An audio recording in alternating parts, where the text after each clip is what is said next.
Bu yil uy olasizmi? Bu yil yoki qachon uy olasiz? Yoki qachon uy olasiz? Bu общий расклад, shaxsiy расклад uchun Telegram kanalidan Fortuna 2032 ga yozasizlar.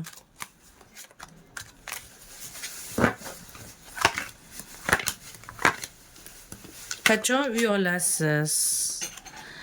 Uy olishda juda ko'p o'ylayapsiz. Ha.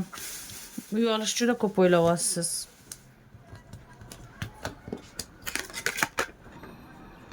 Voy, prям siz orzuyingiz. Uy o'zingizni shaxsiy uyingiz bo'lishi, prям kutyapsiz. Voy, qaniydi deb. Ishlayapsiz, вроде pul yig'ilmayapti. Ishlayapsiz, niyat qilyapsiz, pul yig'ilmayapti. U kim bilan gaplashyapsiz, pul yig'ilmayapti yoki boshqa narsa bo'lib qolyapti.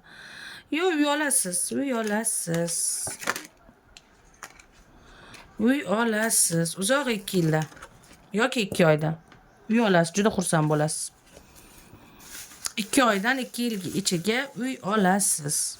Hatto 10-oylarga borib qanaqadir uy olish bo'yicha qandaydir yangi taklif, yangi qanaqadir udachniy bir shartnoma yoki udachniy bir taklif tushadi. Uy olishingizni osonlashtiruvchi yoki bo'lib to'laydiganmi, qanaqadir bir yaxshi bir sizga foyda keltiradigan taklif uchraydi. Da. Uy olasiz. 2 oydan 2 yilgacha. Da, juda xursand bo'lasiz. Juda ham xursand bo'lasiz. Niyatingizga erishasiz va o'zi ham yelkangizdagi tosh xuddi tushib ketgandek bo'ladi. Hozirdan shunaqa tasavvur qiling, hozirdan sizda mana shu yo'q deyapsiz-da, mana даже yo'q, mani tashvishim ko'p deyapsiz-da, bu sizni ko'rsatyapti. Hozirdan yaxshi xayolga boring. Hozir men bunaqa g'ingshib yurmasdan bo'ladi o'sha narsa. Sog'-omon bo'lsangiz bo'ldi, g'ingshiysiz mana keyin ozgina hasadgo'ysiz. Hasadgo'ylarga uy kelish qiyin. Nежный bo'ling va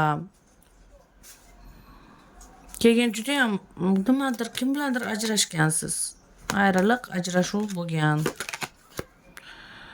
Da, xafa, qasoskorsiz. Lekin sizni hamma yaxshi ko'radi-yu, lekin to'lq yo'q. Maqsadingiz uy olish.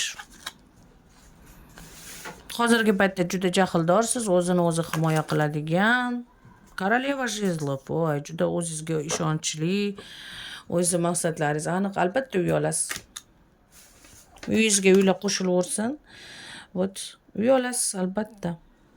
Bu sizga transformatsiya. Mana shu qiyinchilikni ko'rishingiz kerak edi-da, hozirgi shu jarayonda, uy olish jarayonidagi qiyinchilikni ko'rishingiz kerak edi.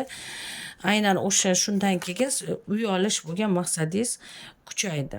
Vot, albatta uy olasiz. Hamda sizga juda qattiq dushmanlaringiz bo'lgan. Lekin dushmanlaringiz ham hali lol bo'lib qolishadi. Sog' bo'ling.